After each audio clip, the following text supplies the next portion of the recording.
What's up, guys? I am Leah Marie, and I'm here with Surround Sound of Fashion TV. I am so excited to announce our guest, comedian, all over the place, doing everything that you could ever think of in this world. We have Chris Spencer with us today. So yeah. So tell me, what's going on? What brings you even here to Chicago? It's cold. It's froze. You didn't even really get the snow, which is good. But so what brings you here? I am here for the children. No, I'm here for Knowledge Beckham. This evening we're doing an event where it's kind of a question and answer period. You get to spend an evening with Chris Spencer. Nice. And a lot of people, I guess, have questions about the industry, and I just happen to have all the answers. Of course, definitely. I mean, we do know that you've been very successful in the entertainment business, from working with BET and then the NAACP Awards and the Emmys, and then I can keep going and keep going. But how do you stay relevant in an industry like this where it's always changing? Right.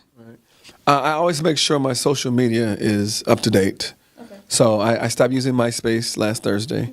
Definitely. And now I'm using, Facebook. I'm using Facebook now.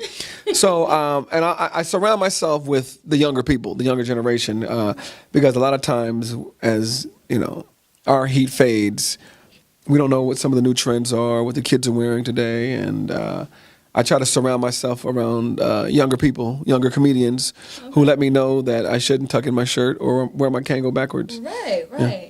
Definitely. I mean, the young people, they keep you young, Yeah. Okay, speaking of young people and new comedians, how do you feel about the way that comedy is going? They have, back in the day, it was like you could go and you had to audition, you really had to push yourself. And, now you have social media where you can promote yourself and it's almost a little bit easier. How do you feel about that?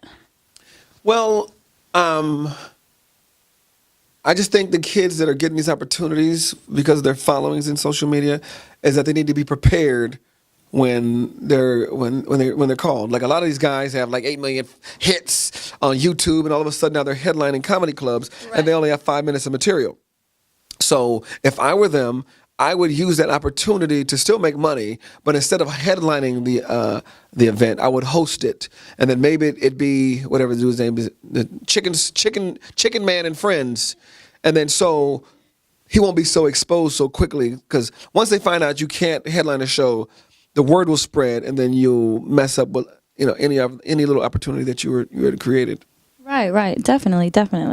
So a random question. How do you feel about today's fashion, today's new trends, the new age look, that everybody's got going on, the Kanyes and So is your question, how do I feel about other artists creating fashion that don't belong in the fashion industry, is what you're saying? Or maybe a little shade. No, maybe a I'm little asking you. shade. You said Kanye, and you know your face. Yeah, just it's new now. It's different. It's ripped and What's new? a lot of places. Fashion. It's different. I feel like it's a lot more, dramatic now. Although, I feel like this day and age, people are really expressing themselves through fashion, and they're doing different things that you wouldn't see people doing back in the day. So I'm saying, how do you feel about the fashion industry now, in 2017? I would disagree. I think that people have constantly been pressing the envelope, Okay. pushing the envelope in terms of fashion. So there are maybe people are taking more chances in terms of the mainstream people wearing the fashion. Right. That might be new, but I think designers have always pushed the button, and it just depends on who you are. If you feel like you could wear that, you know what I mean. So now there are heavier women putting on stuff that heavier women might not have wore 30 years ago. Definitely. You understand what I'm saying? There are men wearing dresses that men wouldn't have worn several years ago. True that. So Yeah. I think people are, in terms of the consumer, I think they're being riskier than the actual designers. Right. Okay. So, on a bit more serious note, we'd like to know, like what drives you, what makes you like really go hard, in this industry and do what it is, that you do. I mean, we obviously know that you love it. You're so good at it. You're so passionate. But what really drives you and keeps you going hard? I'm gonna go with money for 400, Alex. It's all I know how to do. I went to UCLA. I got a degree in sociology. I had no plans on ever going to grad school or making whatever $35,000 a year with my sociology degree.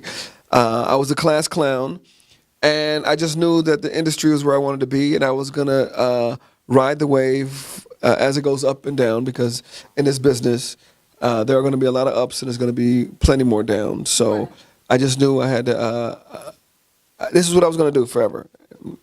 Right. I had no choice. Okay. No plan B. No plan B. That's the way to go. No plan B. So let us know what is next for you. What do you have coming up in 2017? Real Husbands season 6. To my black viewers, it's on BET. To my white viewers, Netflix. We're also going to do Real Husbands the movie. Ooh, okay. I have a show on Showtime produced with Jamie Foxx and my other writing partner named Buddy Lewis called Almost Famous, starring Jay Farrell. And there's a few other things down the pipeline that I can't really tell you yet. Right. Two under wraps. They're just so big. People out there are going to be like, he ain't doing that. Okay. Well, thank you so much for being with us. Again, I am Leah Marie. I'm here with Surround Sound of Fashion TV and Chris Spencer. Thank you so much for joining us.